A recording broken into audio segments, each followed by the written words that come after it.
It was a rainy afternoon when Natasha sat quietly in her favorite corner of the quaint little cafe.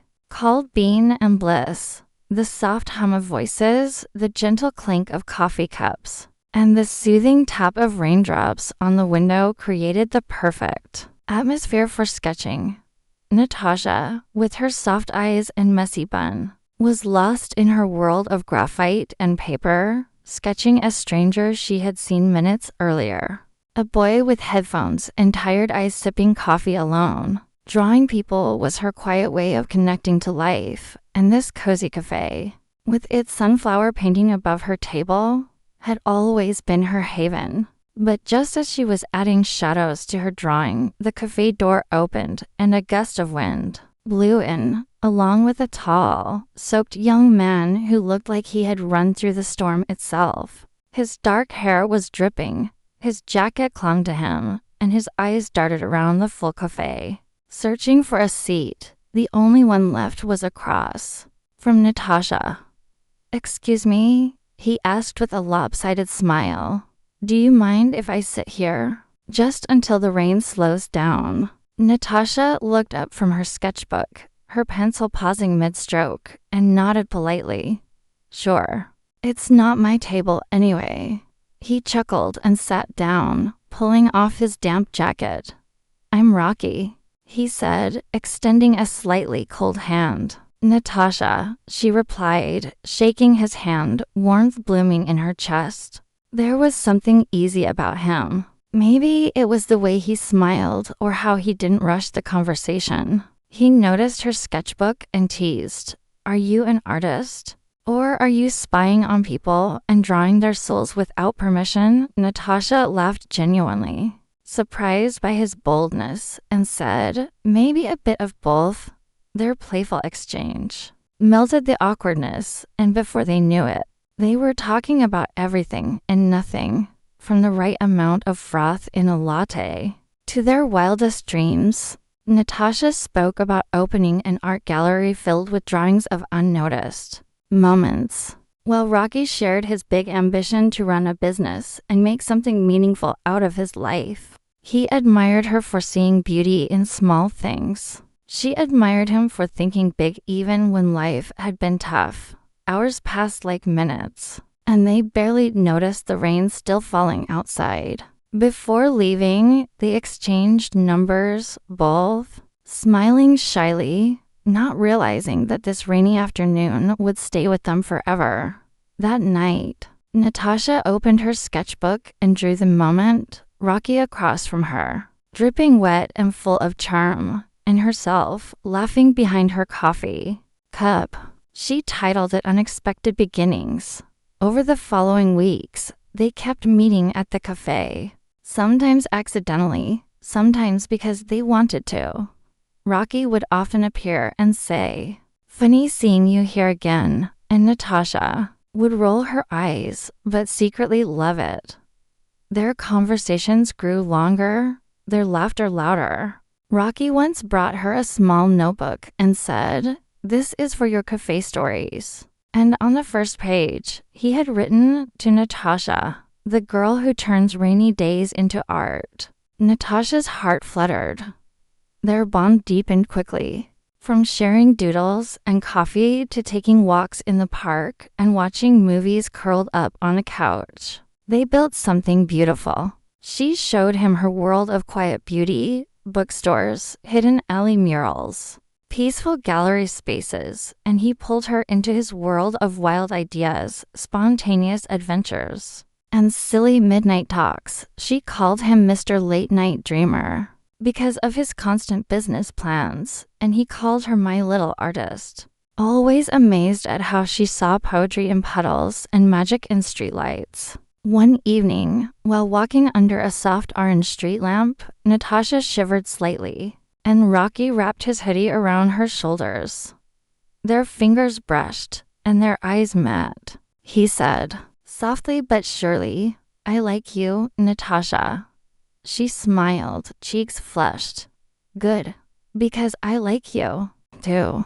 There were no grand declarations, no staged gestures. Just simple honesty between two hearts that had found each other. For a time, it was all perfect. Sweet morning texts, random gifts, and shared dreams. They believed, as all lovers do, that theirs was a love that would last. What they didn't know was that every love story has chapters. And while this one began in soft rain and laughter, storms always come when least expected. But for now, Natasha and Rocky were caught in that first beautiful chapter where everything was innocent, new, and full of hope. Astor's time moved gently after that rainy day, and the love between Natasha and Rocky blossomed like a quiet melody. In the background of everyday life, they became each other's habit. Morning texts with silly emojis, evening cafe meets, long calls that stretched into the early hours of dawn. Natasha would often sit by her window sketching with one hand and holding the phone with the other, listening to Rocky ramble about his wild business dreams, his ideas of starting something from scratch, maybe a clothing brand, or maybe an app that helps small artists get noticed.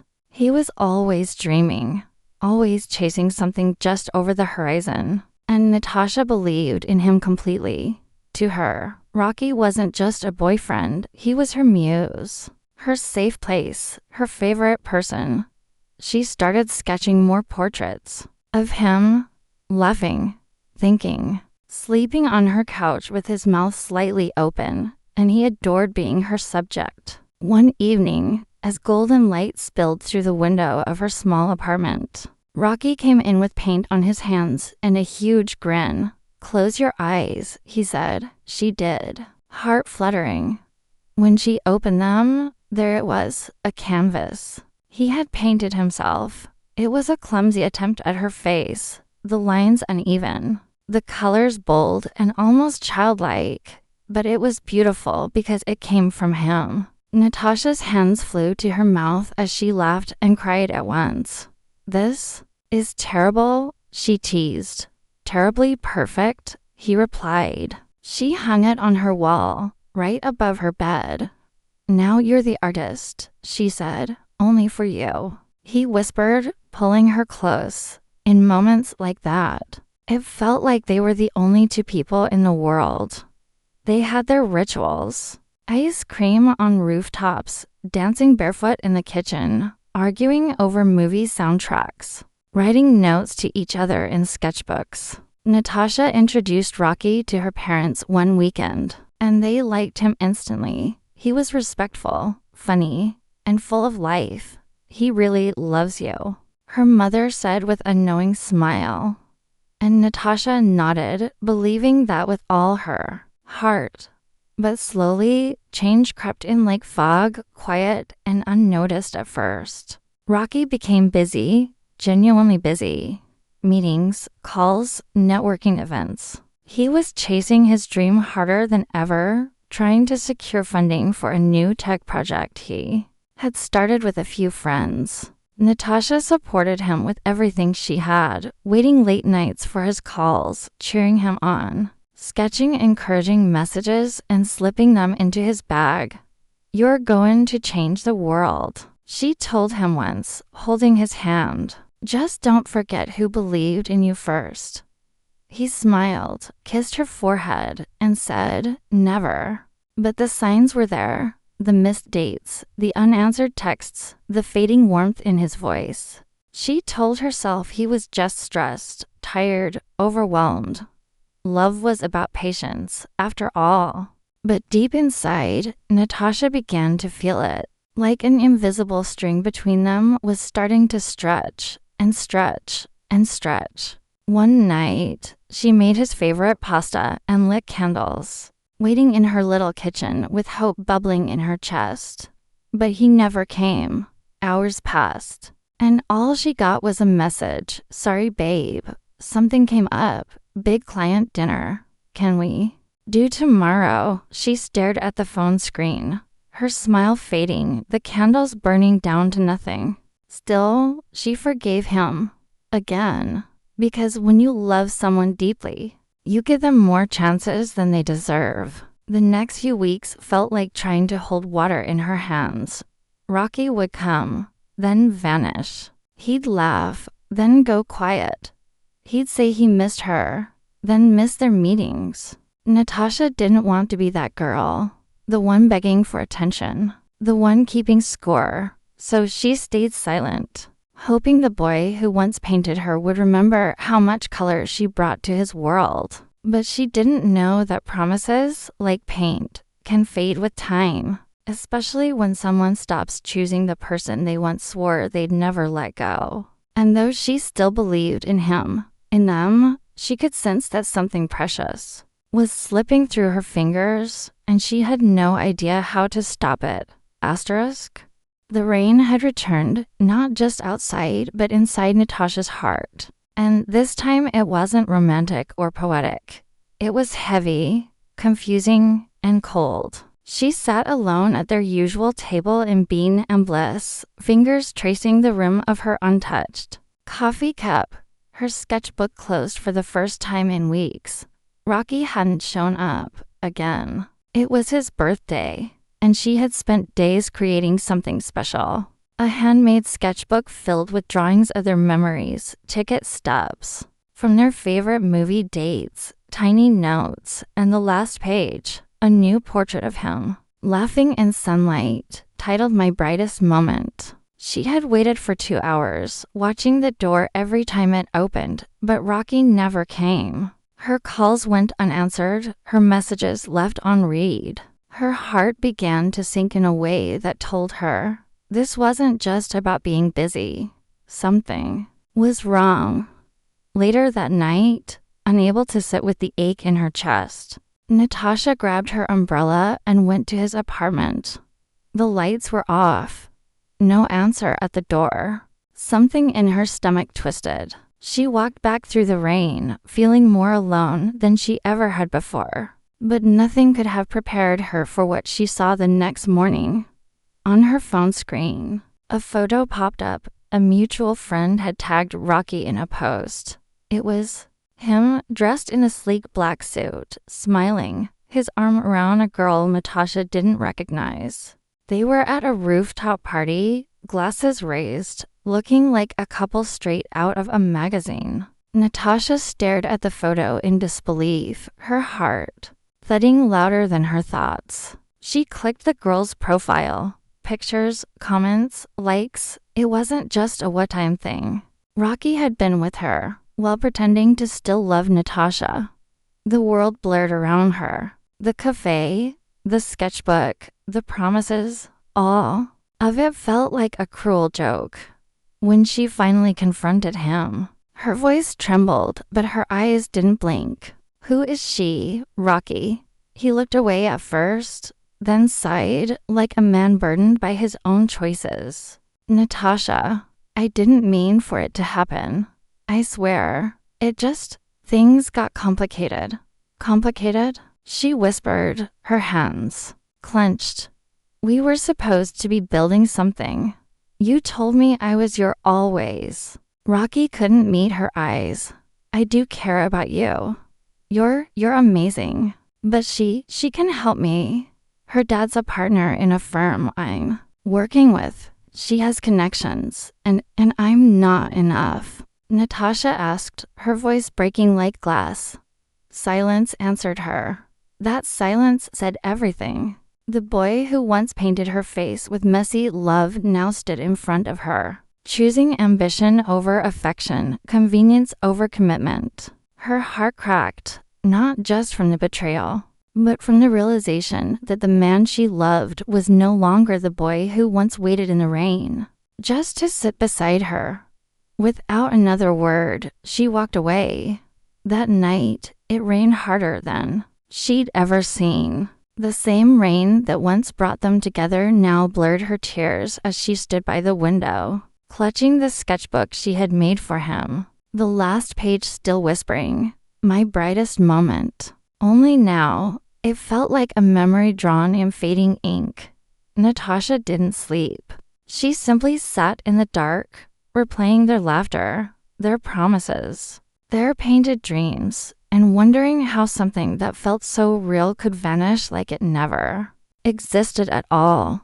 Asterisk, the days that followed felt like walking through an abandoned house filled with echoes of a love that once lived there. Every corner held memories, every silence screamed with what used to be. Natasha didn't cry in public, didn't shudder loudly. Instead, she broke in soft, quiet pieces in the moments she passed their cafe and couldn't look through the window. In the mornings, she instinctively reached for her phone, expecting a good morning text that never came.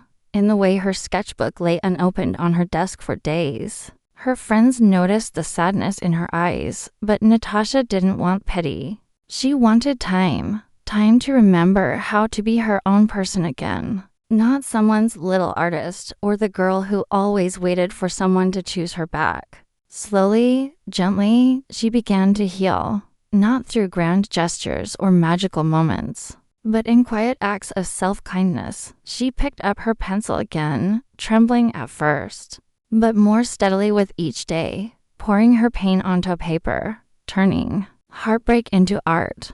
Her drawings changed. They were no longer filled with sweet love stories or soft laughter, but with raw emotion. A girl sitting in the rain, a flower blooming in a cracked vase, a broken mirror reflecting a smiling face. And somehow, in those drawings, Natasha found strength. She started spending more time with her friends, letting their laughter pull her back into the world. She joined an art class for underprivileged children and found joy in teaching them to draw, watching their eyes light up as they created their own magic. Each smile she shared felt like reclaiming a piece of herself. Meanwhile, Rocky's world was not the shining success he imagined. The girl he had chosen, the one with connections and glittering promises, turned out to be temporary. Her interest in him faded quickly, and the business deal he'd been counting on collapsed before it even launched. The friends who once praised his ambition began to drift away, and the confidence he wore like armor began to crack. One evening, lonely and directionless, Rocky returned to Bean and Bliss. The cafe hadn't changed. The same sunflower painting, the same warm lights, except Natasha wasn't there anymore. He sat at their old table, staring at the chair across from him, and for the first time, truly felt what it meant to lose something precious. He tried reaching out, a message, a missed call, a quiet hey at midnight, but Natasha never replied. She didn't block him. She didn't yell. She simply chose silence. And somehow that hurt more. One day, Rocky stumbled into a small art exhibit hosted by a local community center. As he wandered the gallery, a painting stopped him. In his tracks, it was Natasha's work, unmistakable. It showed a girl sitting beneath a tree, alone but not broken, her eyes closed, her hands holding a flower growing through cracked soil. The background was warm, with a faint sunrise peeking through dark clouds. Below the canvas, the title read, "Still Growing." Rocky stared at it for a long time. He didn't need a signature to know whose soul was on that canvas. It was her, the girl he once loved, the one he left behind, the one who had found a way to grow in the absence of his promises. He didn't cry, but something inside him sank with quiet regret. Meanwhile, Natasha stood in the back of the gallery, watching. She saw him standing there, looking at her painting, and for a moment, the past rushed back. The rain, the laughter, the hoodie on her shoulders, the lies. But it didn't hurt anymore. Not like before. It was just a memory, soft, faded, and finally finished. She turned away, not out of anger, but peace, because she had learned that real love doesn't always come with happy endings. Sometimes it comes to teach you how to find your own worth, how to walk away with grace, and how to grow even when the soil seems broken. Natasha didn't need to hate Rocky to move on. She just needed to love herself enough not to return to where she was once forgotten. Asterisk. Time passed like a soft breeze, not rushing, not dragging, just flowing forward. carrying Natasha with it into a new season of her life. Her days were fuller now, not with distractions, but with purpose. She taught art classes to children, worked part-time at a cozy little gallery downtown, and had even begun preparing for her first solo exhibition. Her smile returned, not as the fragile thing it once was, but as something earned. One afternoon, while sorting through old boxes tucked beneath her bed, she came across the sketchbook she had made for Rocky, the birthday gift he never received. She sat quietly, flipping through the pages filled with love and laughter, and finally reached the last drawing, my brightest moment. Her eyes softened, not with pain, but with a calm acceptance. That evening, as golden light spilled across her desk, Natasha pulled out a fresh sheet of paper and began to write, not because she wanted to send it, but because she needed to release what still lived quietly inside her heart. Dear Rocky, she wrote, I loved you with all the gentleness I had. I believed in you more than you believed in yourself. I held your dreams, even when they came before mine. And I don't regret a moment of it. But you made a choice, and it broke us. It broke me. I cried more than I ever thought I could. Not because you left, but because you stopped choosing me long before you actually walked away. But I want you to know, I forgive you. I hope you find what you're chasing. I hope one day, when you sit quietly with yourself, you remember the girl who saw your light before the world ever did. But I won't wait anymore. I've turned the page. She folded the letter slowly and slipped it into the back of the sketchbook, a chapter written, but never sent. A quiet goodbye, a closure she had given herself. Outside, the sky turned lilac, the air warm with the breath of spring. Natasha stepped out onto her balcony, a cup of tea in her hand, listening to the city hum below. Somewhere in the same city, Rocky sat in his car, parked outside Bean and Bliss, watching strangers walk in and out of the place where it all began. He wondered if Natasha still came there. He wondered if she still sketched in the corner seat. But he didn't go in. Maybe because deep down, he knew he no longer belonged in her story. Not anymore. Love doesn't always end with hatred or revenge. Sometimes it ends in silence, in strength, in growth. Natasha didn't need to scream or prove anything. She had survived the kind of heartbreak that shatters quietly, and she had rebuilt herself stronger, softer, wiser. As the stars blinked into the evening sky, she whispered a quiet thank you to the universe. Not for the pain, but for what it taught her. Love had once broken her, but it had also taught her how to bloom.